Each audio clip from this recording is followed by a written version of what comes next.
نیمګړې مینه لنډه او دردونکې کیسه. امید لرم چې تر پایه پورې راسره واورئ.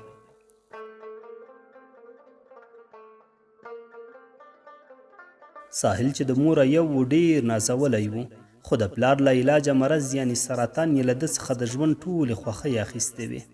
د سهار له مخې به یې مزدوري کوله چې خپلې کورنۍ ته یوه مړۍ حلاله نفقه پیدا او ناروغ پلارجان ته یې د څه ناڅه دارو درملو بندوبست پرې وکړي، او له غرمې وروسته به ښوونځي ته تلو چې خپلو زده کړو ته ادامه ورکړي. که څه هم د کاکاګانو اقتصاد یې ښه و، مګر ساحل ته په درد دوا نه شو او کومه مرسته یې ورسره نه کوله.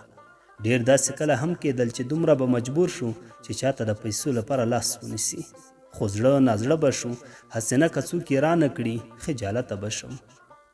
نو ځکه یې تر آخري اندازې خپل همت کاوه.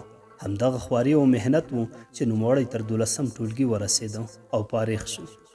د فراغت سره همدمه یې ناروغ پلارجان د حق دعي ته لبیک ووایه او وفات شو، او د خلکو په خوله د ساحل د نامه وروسته د یتیم کلمه جاري شوه. خو د ساحل حوصله لکه د غره وه. د کانکور ازموینه یې ورکړه او د خپلې خوښې پوهنځی یعنې کابل ژورنالیزم ته کامیاب شو. ساحل چې له کلیوالي ژوند سره پوره بلد شوی و، عادت یې کړی و، په سوچونو او فکرونو کې راګیر شو. ولې چې د دې کلیوالي ژوند د ښاري محیط سره نابلدتیا او فارسي ژبه باندې نه پوهېدل د ده لپاره ډېر سخت و. د پوهنتون شروع کېدو ته یوه ورځ پاتې شوه. سهار مهال یې د تګ لپاره تیاری ونیو او د خپلې کورنۍ سره یې په سلګو خدای پاماني وکړه او له کوره د کابل په لور رخصت شو. مازدیګر مهال کابل ته ورسېدو. دا یې لومړی ځل و چې کابل ته راغی. له دې وړاندې یې کابل حتی لیدلی هم نه و. نابلده و. شپه یې په یو هوټل کې تېره کړه. ټوله شپه یې په سوچونو تېره کړه. خوب نه ورتلو. سهار ته اندېښنه کې و.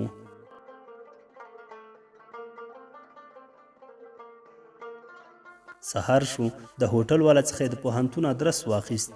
حرکت یې وکړ. سهار مهال 8 بجې به وې چې د پوهنتون د دروازې په لورې زړه نازړه قدمونو اخیستل پیل کړل. دا چې ساحل یو کلیوال هلک و، په ټولو هلکانو کې له ورایه ښکارېده. د دې سادګي، اوږدې جامې، تور نسبتاً غټ بوټونه، په ګردو لړلي ویښته. ګوري چې ټول محصلین د نوملیکنې لپاره په کتار ولاړ دي.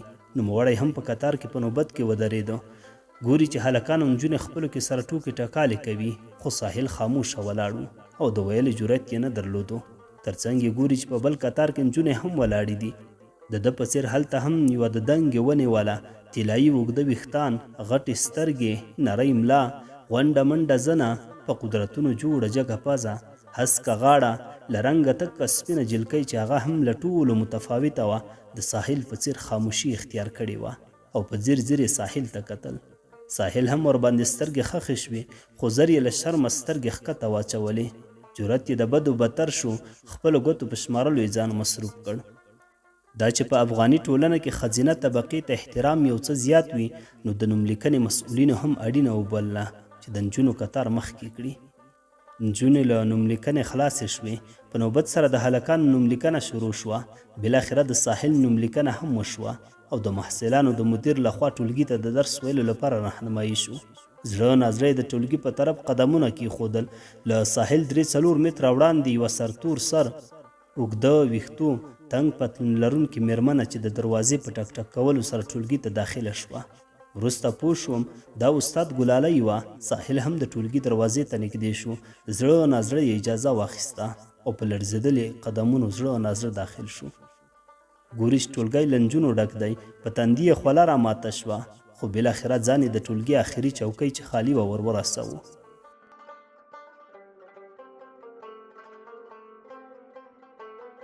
استاد ګلالۍ درس خلاص کړ، خو د شته په یوه کلمه درس یې هم پوه نه شو. استاد ګلالۍ په حاضري اخیستلو شروع وکړه، او دا چې لومړۍ ورځې وې نو په کار به ټولو سره تعارف وشي. په سر کې استاد ګلالۍ ځان معرفي کړ. وروسته د حاضري له نامه اخیستو سره به هر یوه ځان معرفي کوو. همغه و چې د نبیله آواز وشو. ساحل هم د نبیله له نامه سره لږ څه تعجب کې شو. دا چې نبیله همغه مهال لږ مصروفه وه، نو استاد دوباره د نبیله آواز وکړ. ساحل بیا سوچ کې لاړو چې دا نوم څومره ښکلی او شیرین ده. لږ ځنډ وروسته ګوري چې لکه د ښکلي نامه په څېر ښایسته او جذابه پیغله جګه شوه. دا همغه جلۍ وه چې نوملیکنې وخت کې ساحل ته ډېره متوجه او ځیر یې کتل. پاڅېده خو په ساحل یې دومره اثر کړی و چې صرف همدومره پوه شو چې د بدخشان له ښکلاګانو څخه ده. هماغه و چې ساحل د زړه کمزوري شروع شوه او په خیالاتو کې لاړو. استاده له ټولګي بهر شوه. ساحل لکه بیخي بې روحه جسد د استازې له وتو سره همدمه له ټولګي بهر او د لیلیې په لورې حرکت وکړ او اطاق ته لاړو. یوه شېبه یې خپل ځای کې ډډه وکړه. سوچو کې لاړو چې څه وکړي. آیا دغه 4 کلنه دوره پوره کول یې په توان کې شته او که نه بیرته کور ته لاړ شي. لنډ فکر یې وکړ که کور ته لاړ شي کورنۍ خپلوان دوستانو ته به څه بهانه وکړي. د تربورانو پیغورونه به څنګه شي. د یو ښې ګړۍ وروسته یې تصمیم ونیو چې تحصیل ته دوام ورکړي. نو د خپل یو هم متاقي سره ښار ته لاړو او اړین توکي واخیستل او د ملګري په خوښه یې نوې دریشیانې وپلورلې.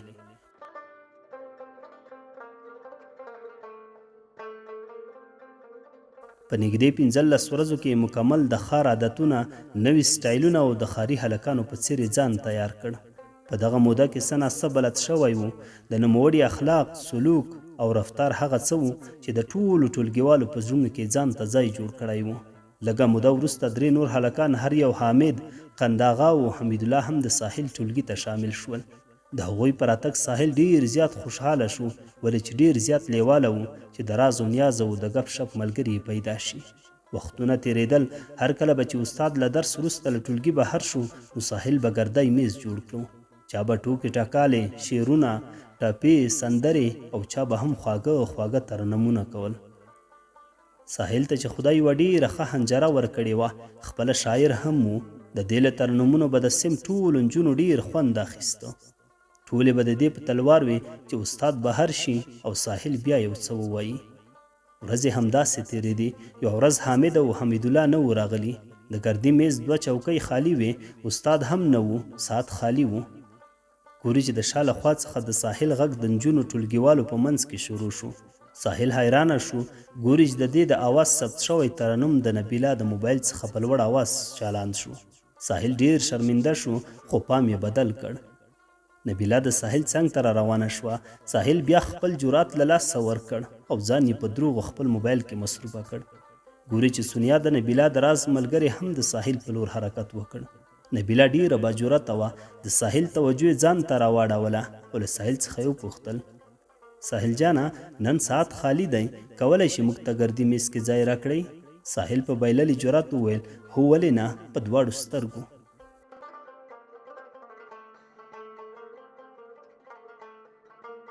د ګردي میز چار چاپیره داسې کېناستل چې قندغه د سونیا مخامخ او نبیله د ساحل مخامخ کېناسته. خبرې پیل شوې. ټولو اړینه وبلله چې نبیله باید د خپرونې کوربه، ساحل میلمه او نور دواړه اورېدونکي شي او د میلمه نه باید پوښتنې وشي. سونیا او قندغه خپلې پوښتنې وکړې او ساحل هم جوابونه ورکړل. نوبت د نبیله راغی چې باید پوښتنې وکړي. نبیله 3 پوښتنې وکړې.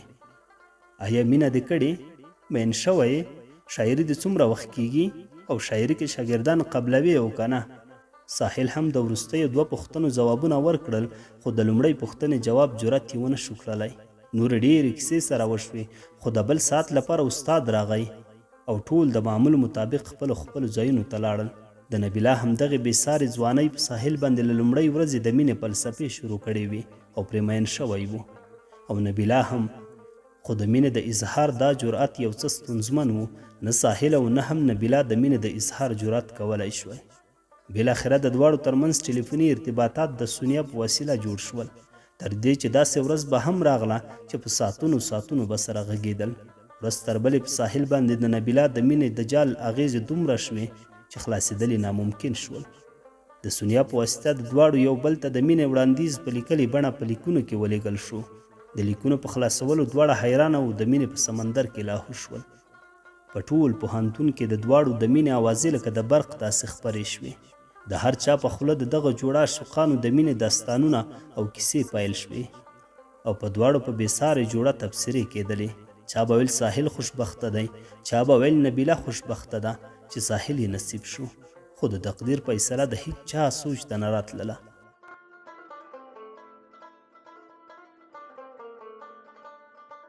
یو ورځ نبیله د پوهنځۍ په دهلیز کې روانه وه. ساحل هم په 2 متره فاصله کې د دې تر شا روان و. ګوري چې د نبیله حالت ښه نه و. خپلو قدمونو ته یې زور ورکړ. په نبیله باندې سر وګرځېدو او قدمونه یې له واکه بهر شول. نږدې و راوغورځي، خو د غورځېدو په آخري شیبو کې د ساحل لاسونه د نبیله له نرۍ ملا تاو شول او ځمکې ته یې پرې نه ښوده. په بیړه امبولانس راوغوښته او روغتون ته یې ورسوله. په بیړنۍ خونه کې د ډاکټرانو لومړی تشخیص په نتیجه کې دا معلومه شوه چې وینه یې کمه کړې ده او فشار یې ټیټ شوی دی. ډاکټرانو عاجل د وینې غوښتنه وکړه. سمدستي ساحل خپله وینه او د نبیله وینه معلومه کړه چې د دواړو د وینې ګروپ یعنی مثبت A ده. د ډاکټرانو د هدایت په اساس باید 1000 cc وینه عاجله واخلي. سم لواره ساحل لاس په کار شو.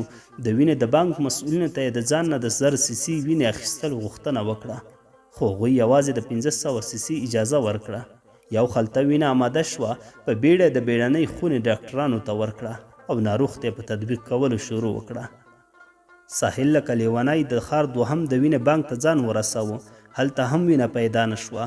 ساحل بیا هم په حال نه ویلو له ډاکټرانو وغوښتل چې ورځینې 1500 cc وینه نوره هم وباسي او هغه یې هم په بیړه بیړنۍ خونې ته ورسوله. ګوري چې نبیله نوې لږ لږ په هوش کې راغله او د ساحل جان اوازونه یې له خولې جاري شول. د ساحل زړه طاقت نه کوو، خو ځان یې کلک کړ. دوهمه خلطه وینه هم تېره شوه. د نبیله وضعیت یو څه ښه شو. د نهایي تشخیص لپاره ترې ډاکټرانو د وینې معاینات سمپل یا نمونه واخیسته او 2 هفتې وخت یې ورکړ چې نتیجه راشي او ناروغ یې رخصت کړ. ساحل چې د ډاکټرانو دغې مبهمې خبرې ته ډېر زیات په اندېښنه کې و، هره ورځ پرې لکه د قیامت تېرېده. له اندېښنو یې رنګ زیړ زبېښلی شو. 2 اونۍ هم پوره شوې. زړه نازړه یې د روغتون په لور قدمونه واخیستل. د نبیله د معایناتو پوښتنه یې وکړه.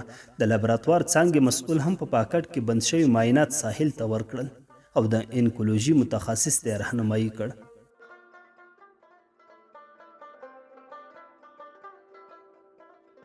ساحل د انکولوژي په معنا نه پوهېده. زړه یې لږ سکون پیدا کړ، خو خبر نه و چې انکولوژي د سرطان بخش ته وایي. د ډاکټر پوښتنه یې وکړه. ډاکټر یې پیدا او معاینات یې ورکړل. معایناتو بند پاکټ یې خلاص کړ. د پاکټ له خلاصولو سره سم د وارې د ډاکټر په رنګ کې تغییر راغی. وارخطا او له ساحله یې پوښتنه وکړه، د ناروغ سره کوم اړیکه لري؟ یعنې څه دې کېږي؟ ساحل زره ورغبرګه کړه. مینه مې کېږي. خدای شته د ډاکټر له سترګو هم د اوښکو قطارونه په څڅېدو شول او په ژړغوني غږ یې وویل، ناروغ مو د څو ورځو میلمه دی، یعنې ډېر پیشرفته سرطان لري. د سرطان د کلمې په اورېدو سره په ساحل لړزه راغله. له خپو یې ساه په ختو شوه. دیوال ته یې تکیه وکړه او لکه د باران یې له سترګو اوښکې په تویېدو شوې. د یو ښه ساعت وروسته یې یو سوی اسویلی وکړ. کوشش یې وکړ ځان کابو کړي. خپلې اوښکې پاکې کړې او ډاکټر ته یې وویل، یو خواهش کوم چې ناروغ ته مې حال ونه وایئ. ډاکټرانو هم قبوله کړه او ساحل د پوهنتون په لور حرکت وکړ. اوس نو په اصل کې همغه پخوانی ساحل نه و پاتې، بلکې یوازې د نبیله تر مخه لکه د یو فلمي لوبغاړي په څیر یوازې د خوشحالۍ تمثیل کوونکی پاتې و.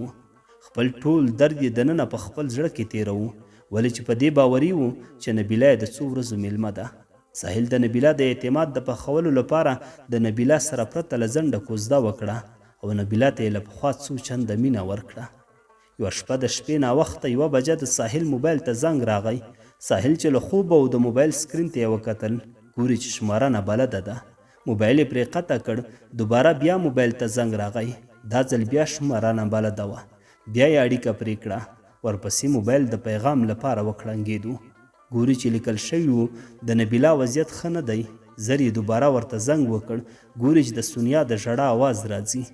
په بیړه لکه د لیوني د نجونو د لیلیې په طرف منډه کړل. چې ورسېده ګوري د نبیله خوله له وینو او ځګونو ډکه ده. د ژوند وروستۍ شېبې دي. د ساحل لاس یې په لاس کې ونیو. د بڼو سر ته یوه غټه اوښکه راغله. ژبه یې خلاصه کړه. ساحله، مینه در سره لرم. په ځان پام کوه. په آخرت کې زه صرف ستا یم. نور د خدای په امان. او سترګې د همیش لپاره پټې کړې.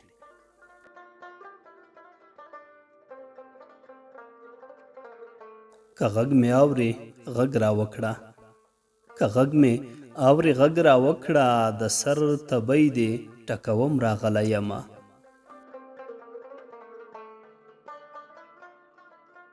په جانان سپینې جنډې رپي. په جانان سپینې جنډې رپي په ما رپیږي خدای ځمکې اسمانونه.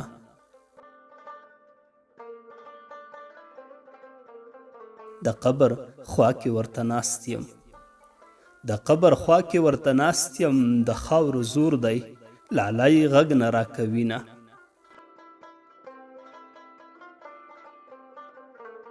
کلی کې سخت خاموشي ده کلی کې سخت خاموشي ده جانان مې مړ دی خلک ما نه خبروینه.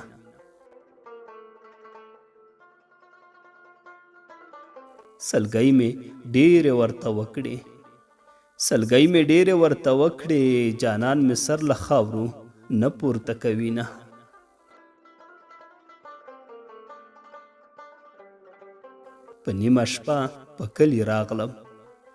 په نیمه شپه په کلي راغلم کلی آباد و جانان تورې خاورې ونه.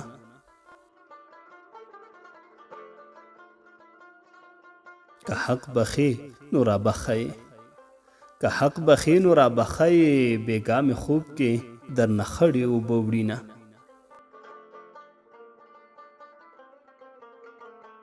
ستا لپټه زما کفن شه چې تور لحد کې دې ونه کړم ارمانونه.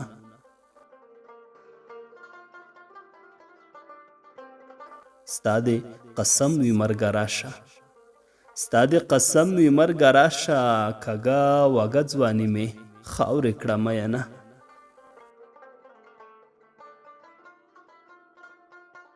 د امیدونو ډېوې مړې شوې مرګیه راشه تا له غاړه درکومه. د هېرېدو نه یې جانانه له جدایۍ سره دې ځان عادتومه.